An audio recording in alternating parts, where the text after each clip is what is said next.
বাইজিদ বুস্তামি রাহমাতুল্লাহ আলাইহির জামানাতে লোকেরা আসে আল্লাহর ওলির খেদমতে বলতেছে, হুজুর এই বোস্তাম শহরে একটা পতিতা নারী, খুবই সুন্দরী নারী পতিতা, এই পতিতা নারীর কারণে আমাদের যুবকরা চরিত্রহীন হয়ে যাচ্ছে। হুজুরের খেদমতে আসছি, একটা ব্যবস্থা আপনি করে দেন। আল্লাহর ওলি বললেন, ঠিক আছে আপনারা চলে যান, কালকে বিহিত করব, ব্যবস্থা হবে। সবাই মনে করছে বাইজিদ বুস্তামি গভর্নরের কাছে যাবে, পুলিশ টুলিশ দিয়ে তাকে ধরায় দিবে, অথবা ওই শহরচ্যুত করে দিবে, তাকে শহর থেকে তাড়িয়ে দিবে। আল্লাহর ওলি বাইজিদ বুস্তামি গভর্নরের কাছে গেলেন না, বিচারকের কাছে গেলেন না, সমাজপতি পুলিশ টুলিশ নিয়ে গেলেন না। আস্তে হেঁটে হেঁটে হেঁটে হেঁটে পরের দিন বিকেলবেলা ওই পতিতা নারী ঘরের দরজার সামনে দাঁড়াইলেন। মানুষ চিন্তা করে, হায় হায়, বাইজিদ বুস্তামিরা ওলি মনে করতাম, এখন দেখি লোকটা নিজেও ওই সুন্দরী নারীর সৌন্দর্যে লোকটা পাগল হয়ে গেছে। আল্লাহর ওলিকে সবাই ভুল বুঝতে লাগলো। সর্বনাশ, বাইজিদ করলোটা কি? কিন্তু ওরা জানে না আল্লাহর ওলিদের দৌড় আল্লাহর আরশ পর্যন্ত। আল্লাহর ওলি বাইজিদ বুস্তামি পতিতা নারীর সামনে যা বলেন, হে নারী, আজকে একটা রাতের ভিজিট বা বাজেট তোমার কত? বলে এত দিরহাম বা এত স্বর্ণ দিনার। বলতেছে, এত দিনার তোমাকে যদি দেই, সারা রাত্র আমি যা বলবো তুমি কি তাই শুনবা? বলে, হ্যাঁ হুজুর, সারা রাত্র আপনি যা বলবেন আমি আপনার কথা অনুযায়ী চলবো। আল্লাহর ওলি বাইজিদ বুস্তামি রাহিমাহুল্লাহ তিনি ওই স্বর্ণের দিনারগুলি মহিলার হাতে দিয়ে বললেন, ঠিক আছে তাহলে নাও, আজকের সারা রাত্র আমি তোমাকে কিনে নিলাম, সারা রাত্রের জন্য তুমি আমার হয়ে গেলা। সবাই চিন্তা করে কি বাইজিদ পতিতা নারীর হাতে টাকা দিয়ে তাকে কিনে নিয়ে যাচ্ছে। বাইজিদ বুস্তামিও কি এই সুন্দরী নারীর প্রেমে পাগল হয়ে গেল, তারই যৌবন দেখে কি নেশায় আসক্ত হয়ে গেল। সবার চিন্তা নেগেটিভ, সবার চিন্তা নেগেটিভ।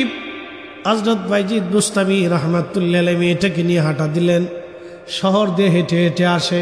হাজার হাজার মানুষ দেখে অবাক, খাই হায় বাইজিদ করলোটা কি? সবার চিন্তা বাইজিদ বুস্তামি করলোটা কি? এ কাজ ওলি করতে পারে? ভিন্ন চিন্তা সবার। আল্লাহর ওলি বাইজিদ বুস্তামি রাহিমাহুল্লাহি তাআলা আলাইহির রাহমা তিনি এবার মেয়েটাকে নিয়ে হুজরায় চলে গেলেন। হাজার হাজার মানুষ দেখলো বাইজিদ মেয়েটাকে নিয়ে তার হুজরায় চলে গেছে। হুজরার ভিতরে নিয়ে বাইজিদ বুস্তামি মেয়েটার সামনে বসে বললেন, মা, আমি তোমাকে আজকে রাতের জন্য কিনে নিয়ে আসছি, তুমি বলছো সারা রাত আমি যা বলবো তুমি তাই শুনবা। এ মা, আমি বাইজিদের কান পিপাসা নিবারণের জন্য তোমাকে আজকে আমি আনি নাই। মা রে, তুমি আগে গোসলখানায় যাও, গোসল করে আসো, তোমার জন্য আলাদা রুম আমি নির্বাচন করে রাখছি। গোসলখানায় গেল মহিলা, গোসল করে পাক সাফ হয়ে আসার পরে আল্লাহর ওলি বাইজিদ বুস্তামি রাহমাতুল্লাহ আলাইহি মেয়েটাকে নাস্তা করাইয়া যায় নামাজে বসাই দিয়ে বলেন, মা, তোমাকে আজকে নিয়ে আসছি, সারা রাত্র ভরে ভরে তুমি আজকে নামাজ পড়বা।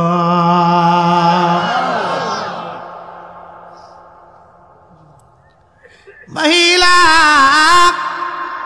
পার্শ্ববর্তী রুমে নামাজে বাইজিদ বুস্তামি হুজরাতে আসিয়া সেজদার মধ্যে পড়ে আল্লাহকে ডাক দিয়ে বলে, রব, আমি বাইজিদের দায়িত্ব ছিল একটা নিকৃষ্ট পতিতা নারীকে পতিতলায় থেকে নিয়ে এসে আমি যাই নামাজের মুসল্লায় আমি বাইজিদ বুস্তামি তারে বসাই দিছি। ইয়া রব, আমার দায়িত্ব ছিল যাই নামাজের মুসল্লায় বসাই দেওয়া, এখন মন পরিবর্তন করার দায়িত্ব আমার নাই, শক্তি আমার নাই, তার হৃদয় পরিবর্তন করে দেওয়ার মালিক তুমি আল্লাহ।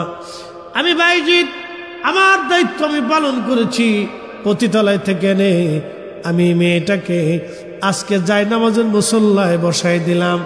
আল্লাহ তুমি রব, এই মহিলার মনটাকে পরিবর্তন করাইয়া তার ওলি বানাইয়া দাও। সঙ্গে সঙ্গে বাইজিদ বুস্তামির দোয়া কবুল হয়ে গেল। মহিলা সেজদার মধ্যে পড়ে অন্তর পরিবর্তন করে বলল, আল্লাহ, জীবনে অনেক জেনা করছি, অনেক পুরুষের চরিত্র হরণ করে ফেলেছি, আল্লাহ আমার মাফ করে দেন, আমি আর জীবনেও কোনোদিনই জেনা করব না। চিৎকার মেরে জোরে বলেন আল্লাহু আকবার। আরো জোরে বলেন। মিলাদ শরীফের নাম দিয়া, ফাতিহা শরীফের নাম দিয়া, ইসালে সওয়াবের নামে, মিলাদুন নবীর মাহফিলের নামে আল্লাহর বান্দাকে জান্নাতের বাগানে ঢুকানোর দায়িত্ব আমাদের, মন পরিবর্তন করার দায়িত্ব আমার আল্লাহ। কথা কোন ঠিক কিনা? তাহলে ঘরে ঘরে মিলাদ চলবে নি? দোয়া দুরূদ চলবে, কোরআন খতম চলবে। হেদায়েতের মালিকানি না, উনি মালিক। আমাদের দায়িত্ব হলো জিকিরের মাহফিল পর্যন্ত বান্দাকে নিয়ে আসা। হযরত ওমর যেই বছর তিনি শহীদ হয়ে যাবেন, হযরত ওমর রাদিয়াল্লাহু আনহু সেই বছর হজ করার জন্য আসছেন। তাওয়াফ করতেছিলেন হযরত ওমর এবং আলী। তাওয়াফরত অবস্থায় হযরত ওমর ডাক দিয়ে বলেন, ও হাজিরা, ইয়ামানের হাজি ব্যতীত সব হাজিরা দয়া করে বসে পড়েন। ইয়ামান দেশের হাজি ব্যতীত সব হাজিরা বসে পড়েন, একজন হাজিও আপনারা তাওয়াফ করবেন না, বসেন। সমস্ত হাজিরা বসে গেল, শুধু ইয়ামানের হাজিরা দাঁড়ানো। হযরত ওমর বললেন, ইয়ামান দেশের হাজিদের মধ্যে যারা কারনি, কোন অঞ্চল অথবা কোন বংশোদ্ভূত, তারা ব্যতীত সবাই বসে পড়েন। সব হাজি বসে পড়ল, একজন ব্যক্তি দাঁড়ায় রয়েছে। হযরত ওমর জিজ্ঞেস করলেন, আপনি কি কারনি? বলে, হ্যাঁ আমি কারনি। আপনাকে জিজ্ঞেস করি, একটা জবাব দিবেন, বলেন আপনি কি ওয়াইস আল কারনি নামক কাউকে চিনেন? লোকটা ডেকে বলল, হ্যাঁ খলিফাতুল মুসলিমিন, আপনি যার নাম বলছেন সে আমাদের সমাজের এক পাগল। ছোট্ট একটি ঝুপড়ি ঘরের মধ্যে সে থাকে, খেজুরের বিচিগুলি টুকায় টুকায় বাজারে বিক্রি করে কোন রকম দিন চলে তার। একটা মাত্র জুব্বা ছিঁড়ে ছিঁড়ে তালি পড়ে গেছে। আমাদের ছাগল উর্দুম্বাগুলি চড়িয়ে 2-1 পয়সা পেয়ে জীবন চলে তার। আমরা তার পাগল মনে করি, আমাদের সমাজে তার 4 পয়সাও মূল্য নাই, সে পাগল। হযরত ওমর চোখের পানি ছেড়ে দিয়ে কেঁদে ফেললেন। কারনি, তুমি কি সত্য বলতেছো? বলে, হ্যাঁ আমি সত্য বলিছি, আমার ভাতিজা, আমার বংশের ছেলে সে। আমরা দয়া করে তার একটা ছোট্ট ঝুপড়ি ঘর বানাই দিছি। ওই ঝুপড়ি ঘরের মধ্যে সে দিনহীন মতো থাকে। আমাদের কারণে ইয়ামানে সমাজে, রাষ্ট্রে তার কোনো মূল্য নাই, একেবারে দিনহীন। তার মতো দরিদ্র এবং পাগল আমাদের এলাকায় আর কেউ নাই। হযরত ওমর কাঁদতেছে, হাজিরা মনে করতেছে ব্যাপার কি, খলিফাতুল মুসলিমিন কাঁদে কেন? হযরত ওমর ডেকে বললেন, কারনি, বলো তো ওই লোকটাকে মক্কায় পাওয়া যাবে কিনা? কোন জায়গা গেলে পাওয়া যাবে? লোকটা ডেকে বলল, খলিফা, এমন একটা পাগলের জন্য আপনি কি জন্য ব্যতিব্যস্ত হয়ে গেলেন? হযরত ওমর ডাকতে বলে, আল্লাহর বান্দা, তুমি জানো না আমি এই লোকের প্রশংসা আমি আমার নবীর জবান থেকে শুনেছি। আল্লাহু আকবার। এই লোকের প্রশংসা আমি আমার নবীর জবান থেকে শুনেছি। বলে, হুজুর, তিনি আরাফাতের মাঠে আছেন। আরাফাতের মাঠে একটা গাছ আছে, এই গাছের নিচে যা দেখবেন সে নামাজে রত আছে। হযরত ওমর এবং আলী রাদিয়াল্লাহু আনহুমা দুইজন দ্রুত গতিতে ঘুরে দাবড়ে চলে গেলেন আরাফাতে। আরাফাতে যা দেখলেন একজন আল্লাহর বান্দা বসে নামাজ পড়তেছে, খুব ধীর স্থির ভাবে তার নামাজ, এত সুন্দর নামাজ, এত সুন্দর সেজদা, এত সুন্দর রুকু, কিন্তু তার পুরা জুব্বা জায়গায় জায়গায় তালি দেওয়া। একটা লাঠি আছে তার, একটা চাদর তাও জায়গায় জায়গায় তালি দেওয়া ছিঁড়া। সালাম দিয়ে হযরত ওমর বসে পড়লেন। বসে পড়ার পরে নামাজ শেষ করার পরে তিনি সালামের জবাব দিলেন। জিজ্ঞেস করলেন, আপনারা কারা? হযরত ওমর বলেন, আমি ওমর। আর উনি আলী কারামাল্লাহু ওয়াজ। আপনি কি ওয়াইস আল কারনি? হযরত ওয়াইস আল কারনি মাথা নেড়ে বলেন, হ্যাঁ আমি ওয়াইস। হযরত ওয়াইস আল কারনি নিজের চাদরখানা বিছিয়ে দিয়া বলেন, ওমর রে, আপনি খলিফাতুল মুসলিমিন, নবীর সাহাবী। আলী, আপনি আহলে বাইতে রাসূল। আমি ওয়াইস, একেবারে দিনহীন, আমি দরিদ্র মানুষ। আপনাদেরকে সম্মান দেওয়ার মতো আমার কিছুই নাই। আমার এই সিরাত চাদরখানা বিছিয়ে দিলাম, দয়া করে আপনারা বসেন। আর আপনাদেরকে মেহমানদারি করব, খাবার খাওয়াবো, এমন কোন খাবার আমার কাছে আজ নাই। আল্লাহু আকবার, আল্লাহু আকবার। চিন্তা করেন তো। হযরত ওমর রাদিয়াল্লাহু আনহু চোখের পানি ছেড়ে দিয়ে কেঁদে ফেলে দিয়ে বললেন, ওয়াইস, আপনি যদি অনুমতি দেন তাহলে আপনার জন্য জুব্বার একটা কাপড় আর কিছু খাবার কিনে আমি আপনাকে উপহার দিতে চাই। ওয়াইস আল কারনি বললেন, খলিফাতুল মুসলিমিন, আমার যে জুব্বাটা আছে কত বছর ধরে চলতেছে, মৃত্যুর আগ পর্যন্ত এটাই যথেষ্ট হবে। আসতে হয়ে গেল না? জোরে বলবেন না। আর খাবার, ওটা আপনাকে চিন্তা করতে হবে না। যে মালিক আমার জন্য হায়াত বরাদ্দ করেছেন, তিনি আমার জন্য রিজিকের বরাদ্দ করবেন। একিন কি চিন্তা করতে পারছেন? আল্লাহু আকবার। তাওয়াক্কুল, তাকওয়া কি ছিল তাদের? তিনার মতো মহিয়সী মহানুভব ব্যক্তি মায়ের সেবা করেছেন, অন্ধ মার খাবার খাওয়াই দিয়েছেন, রান্না করে দিয়েছেন, গোসল করে দিয়েছেন। এই মায়ের সেবা করার জন্য আল্লাহ তার এই সম্মান মর্যাদা তাকে দান করেছেন, এই ইজ্জত আল্লাহ তাকে দান করেছেন। মার খেদমতের জন্য রাসূল করিমের দপ্তরে আসার একটু সুযোগ তার হলো না।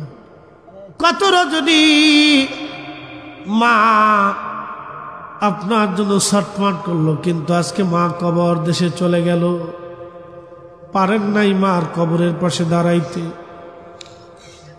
নবীজি বললেন কি, উম্মত, তোমরা তোমাদের বাবা মা যদি মারা যায় তোমাদের হক শেষ হয় না। তোমরা এত পরিমাণে দোয়া করো, অত্যধিক পরিমাণে বাবা মার জন্য দোয়া করো। আল্লাহর কোরআন শিখিয়ে দিলেন, রাব্বির হামহুমা কামা রাব্বায়ানি সাগীরা।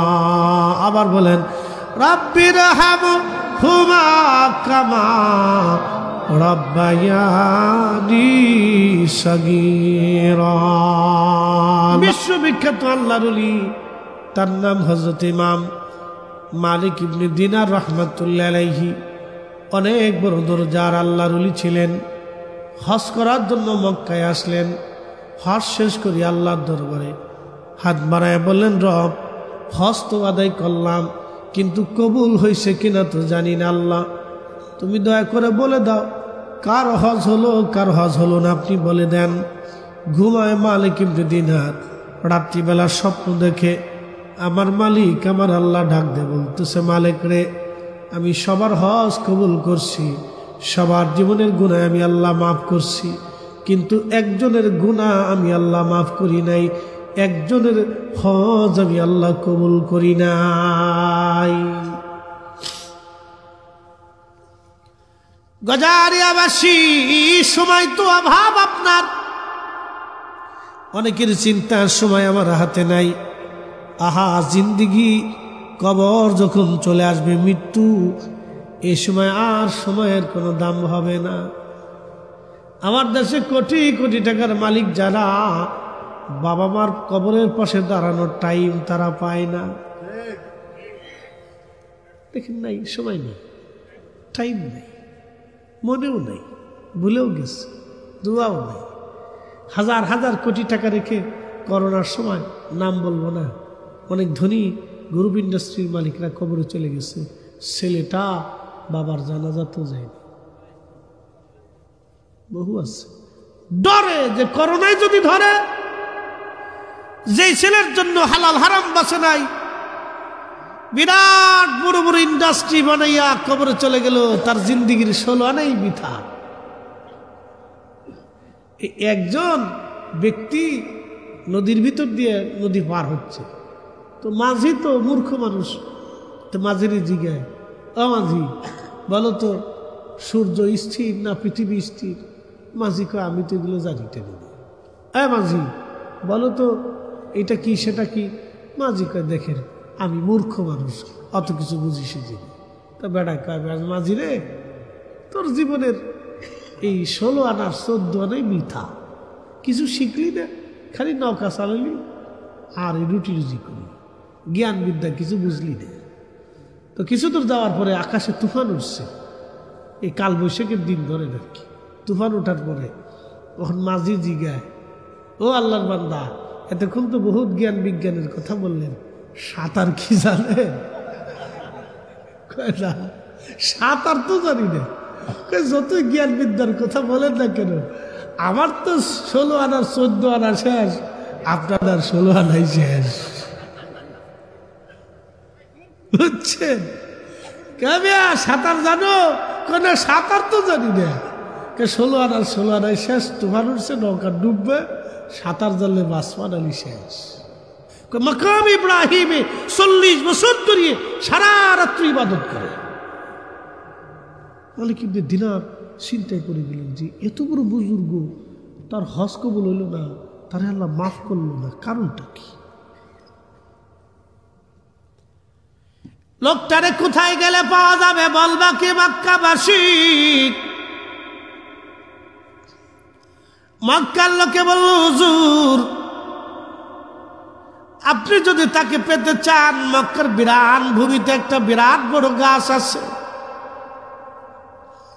ওই গাছের নিচে সারাদিন ছায়ার মধ্যে আল্লাহর ইবাদতে কাটায়, নামাজ পড়ে জিকির করে, সারাদিন রোজা রাখে। মালিক ইবনে দিনার রাহিমাহুল্লাহ রওনা হয়ে মক্কার বিরান ভূমিতে যায়, দেখলেন একজন বান্দা গাছের নিচে দাঁড়ায় দাঁড়ায় খুব ধীর স্থির ভাবে নামাজ পড়ে, কিন্তু তার ডান হাত কাটা। কারণ কি? আস্তে করে যার পাশে যায় সালাম দিয়ে বসে গেলেন। লোকটা ধীর স্থির ভাবে নামাজ শেষ করলেন। নামাজটাও খুব লম্বা নামাজ ছিল। নামাজ শেষ করার পরে তিনি সালামের জবাব দিয়ে বলেন, আল্লাহর বান্দা কি পরিচয়? এই বিরান ভূমিতে আমি একাকিত্ব জীবনে বান্দার কাছে আপনার কি প্রয়োজন? বলতেছে, আপনার নাম কি? মুহাম্মদ ইবনে হারুন সমরকুন্দি। বলে, হ্যাঁ। আপনার পরিচয় কি? বলে, আমার নাম মালিক ইবনে দিনার আল ইরাকি আল বসরি। বলতেছে, হুজুর আমি আপনার চিনছি, আপনি ইরাকের অনেক বড় জাহিদ, অনেক বড় আবিদ, আল্লাহর ওলি। এই নাফরমানের কাছে আপনি কেন আসছেন? কি খেদমত আপনার করতে পারি? তখন মালিক ইবনে দিনার ডাক দিয়ে বলেন, আল্লাহর বান্দা তোমাকে একটা দুঃখের সংবাদ দেওয়ার জন্য আমি আসছি। বলেন হুজুর কি দুঃখের সংবাদ? বলতেছে, আল্লাহর বান্দারে আজকে 2 রাত আমি স্বপ্ন দেখেছি, আমার মালিক আল্লাহ বলেছেন সবার হজ কবুল হয়, সবার গুনাহ মাফ হয়, কিন্তু তোমার হজ কবুল হয় নাই, তোমার গুনাহ মাফ হয় নাই। এই কথা শোনার সাথে সাথে সে অঝোর ধরায় চোখের পানি ছেড়ে কাঁদতে লাগলো। ডুকরিয়ে ডুকরিয়ে কাঁদতেছে। বলতেছে, ও আল্লাহর বান্দা তুমি কাঁদো কেন? বলে, হুজুর আজকে 40 বছরে 40 জন আবদাল ওলি এসে আমাকে হজ শেষ হওয়ার পরে সংবাদ দিয়ে যায় সবার হজ হয়, কিন্তু আমারটা হয় না। সবার জীবনের গুনাহ মাফ হয়, আমারটা হয় না। আজকে 40তম বছরে আপনি এসে আমাকে সংবাদ দিয়ে গেলেন আমার হজ হলো না, আমার জীবনের গুনাহ মাফ হলো না, সবারটা হলো কিন্তু আমারটা হলো না। মালিক ইবনে দিনার আরো আশ্চর্য হলেন, 40 বছরে তোমাকে 40 জন আবদাল সংবাদ দিয়ে গেছে? বলে হ্যাঁ। তুমি অপরাধ করছো কি বলো তো আমাকে। বলে হুজুর সে অনেক বড় দুঃখের কথা, আমার জীবনের একটা ভুল বুঝে আমাকে এই পর্যন্ত নিয়ে আসছে। বলে ভুলটা কি আমাকে বলবা? বলে হুজুর আমি মদও পাইছিলাম, নেশা করছিলাম, শাবানের শেষ রাত, এই যে শাবান চলতেছে এই শেষ রাত আমি নেশা করে মদপায়ী হয়ে বাড়ি ফিরে আসছি। যারা মদপান করে কুত্তার গোড় পায়খানা যেমন নিকৃষ্ট, নেশার বস্তু এরকম নিকৃষ্ট। মদ, জুয়া, ওই কি বলে আপনার বাবা, ইয়াবা যেটা আছে, গাঁজা, হিরোইন, আফিম, এগুলি কুত্তার পায়খানা যেমন নিকৃষ্ট, ওই মদের এই নেশার বস্তুগুলি এরকম নিকৃষ্ট। কথা কন ঠিক কিনা? কুত্তার পায়খানার চেয়ে নিকৃষ্ট। কুত্তা বিষ্ঠা যেমন নিকৃষ্ট, ওই রকম নেশার বস্তুগুলি নিকৃষ্ট। ওটা শরীরে ঢোকার পরে শরীর অপবিত্র হয়ে যায়, ওটা শরীর নাপাক হয়ে যায়, ওর শরীরে কিছু থাকে না।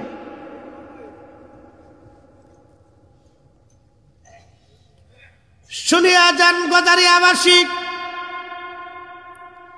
লোকটা কেঁদে দিয়ে বলল, হুজুর শাবানের শেষ রাত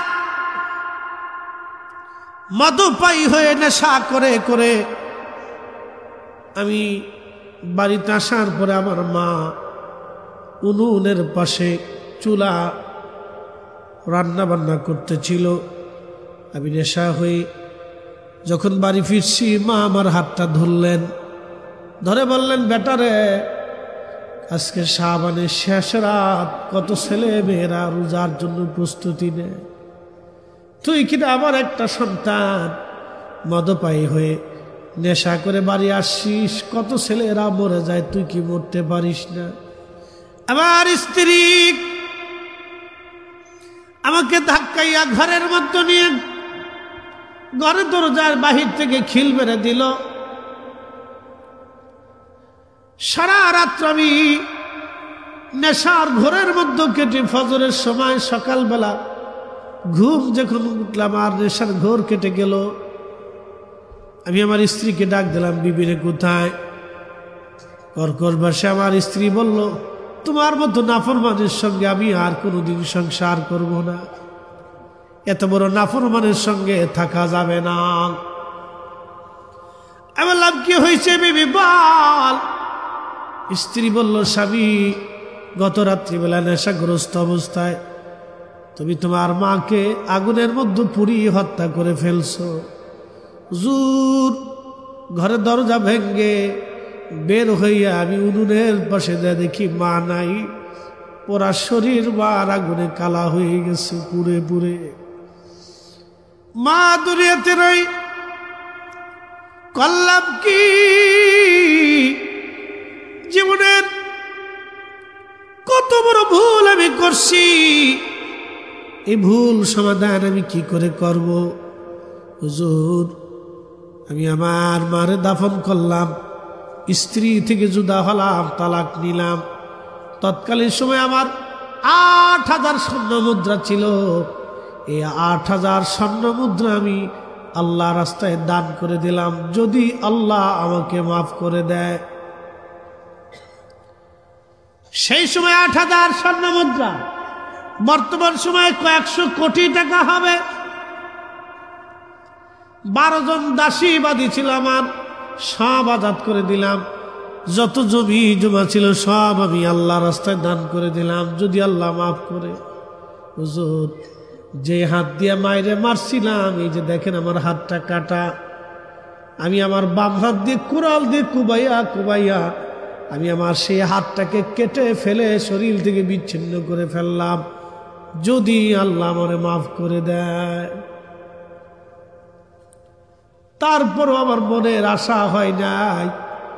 সুদূর সমরকন্দ থেকে আমি মক্কায় চলে আসছি, 40 বছর ধরে দিনহীন ক্ষুধা বরণ করে মাকাম ইব্রাহিমে নামাজ পড়ি, আল্লাহর কাছে কান্দি, সারাদিন এই বিরাট ভূমিতে গাছের নিচে ইবাদত করে নিরিবিলি 40টি বছর ধরে খোদার ঘর ধরে ধরে কান্দি, সবার ক্ষমা হয় আমার ক্ষমা হয় না, সবার হজ হয় আমার হজ হয় না।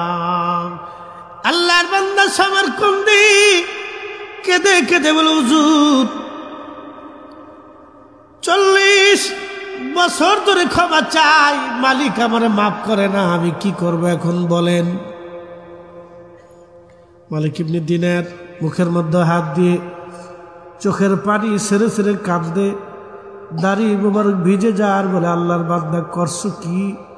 পৃথিবীতে আগুন লাগাইয়া এই আগুন থেকে তুমি পালাইতেছো, এত বড় সর্বনাশ তুমি তোমার নিজেরে করছো, কে তোমাকে মাফ করবে বলো, কে তোমারে ক্ষমা করে আনবে বলো।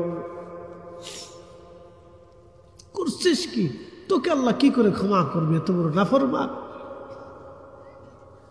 ঠিক তখন ইমাম আবুল ফারাজ ইবনুল জৌজি লিখতেছে, আল্লাহর বান্দা আল্লাহর দরবারে দুহাত পেতে তুললেন, খুব বিনয়ে আর কাকুতি মিনতির সাথে আল্লাহর দরবারে কেঁদে কেঁদে বললেন, হে বিপদ অপসরণকারী, যেভাবে কিতাবে আসছে সেই বলতেছি বাংলাটা, হে তওবা কবুলকারী রব, তোমার প্রশংসা করার মতো যোগ্যতা আমার নাই, তোমার প্রশংসা তুমি নিজেই করেছো আল্লাহ। হে মালিক, হে আল্লাহ, এ বান্দা একটা ভুলের জন্য 40 বছর ধরে ক্ষমা চাচ্ছি মালিক, আমি এমনিতে হাত বাড়াই নাই, 40 বছরের অনেক ইবাদত নিয়ে তোমার দরবারে ক্ষমা চাইতেছি আল্লাহ। তুমি যদি তোমার দরজা থেকে আমাকে শূন্য ফিরে দাও, তোমার এই বান্দা কোথায় যাবে? তুমি তো কোরআনে ঘোষণা দিয়েছ, তুমি বান্দাকে যত অপরাধী হোক ক্ষমা করে দিবা আল্লাহ। আমি তো ক্ষমার আশায় তোমার দিক চাই রয়েছি। খুব বিনয়ে বিনয়ে আল্লাহর সাথে কথা বলতেছিল, কাঁদতেছিল। মালিক ইবনে দিনার চলে গেলেন। সে দীর্ঘ সময় আল্লাহর দরবারে হাত তুলে কাঁদতে লাগলেন, আল্লাহ আমার ভুল হয়ে গেছে। তো মালিক ইবনে দিনার রাহমাতুল্লাহ আলাইহি স্বপ্নে নবীজি বললেন, তুমি যাও আল্লাহর বান্দাকে ক্ষমার ঘোষণা দিয়ে আসো, আল্লাহ তারে মাফ করে দিছে, কিন্তু কিয়ামতের মাঠ কায়েম হবে, মা হবে বাদী, আসামি হবে মালিক মুহাম্মদ ইবনে হারুন সমরকন্দি। সেই দিন আল্লাহ ফয়সালা করবে, শিংওয়ালা প্রাণী, শিং ছাড়া প্রাণী, প্রত্যেকটা প্রাণীরও আল্লাহ সেই দিন বিচার করবে। আল্লাহ নবীজি স্বপ্নে সে মালিক ইবনে দিনারকে বললেন, মালিক ইবনে দিনার কিন্তু তাকে আল্লাহ মাফ করে দিয়েছেন, মুহাম্মদ ইবনে হারুনের ক্ষমা হয়েছে, কিন্তু কিয়ামতের ময়দানে বিচার ফয়সালা যখন আল্লাহ বসবে, ফয়সালা যখন আসবে, আল্লাহর আদালত বসবে, মহা সুপ্রিম কোর্টে বিচারপতি আমার আল্লাহ, বিচারপতি আমার আল্লাহ, আসামি মুহাম্মদ ইবনে হারুন সমরকন্দি আর বাদী তার মা। নবীজি বললেন, শোনো মালিক ইবনে দিনার, সেই দিন সমস্ত প্রাণী কুলদের বিচারও আল্লাহ করবেন। মুহাম্মদ ইবনে হারুন সমরকন্দির বিরুদ্ধে আমার আল্লাহ পাক রায় দিবেন তার মায়ের পক্ষে, যেহেতু সে তার মাকে আগুনের মধ্যে পুড়িয়ে মারছিল। আল্লাহ যদিও তারা ক্ষমা করছেন, কিন্তু কিয়ামতের ময়দানে আমার আল্লাহ ক্ষমা করবে না। সেই দিন আল্লাহ ফয়সালা দিবেন। দুনিয়ার 3 দিনের সময় 72 ঘন্টা থেকে জাহান্নামের আগুনে আমার মালিক আমার আল্লাহ থেকে শাস্তি দিতে থাকবেন। 3 দিন পরে আমার আল্লাহ ওই সমরকন্দির মায়ের কলিজার ভিতর আল্লাহ ভালোবাসা ঢুকাই দিবেন। সন্তানের কঠিন শাস্তি দেখে মার মনে দয়া লেগে যাবে। মা সেই দিন ডাক দেয় বলবে, মালিক আমার সন্তান অপরাধ করছিল, আমি মা আমার সন্তানটার এই জাহান্নামের কষ্ট দেখে আর সহ্য হয় না, আল্লাহ আমি আমার সন্তানরে মাফ করে দিছি, তুমি আল্লাহ আমার ছেলেটাকে মাফ করে দাও। আল্লাহু আকবার। ওগো মা, তুমি এ ধরনের শ্রেষ্ঠ নিয়ামত তোমারি পদতলে রয়েছে জান্নাত, তোমারি পদতলে রয়েছে জান্নাত।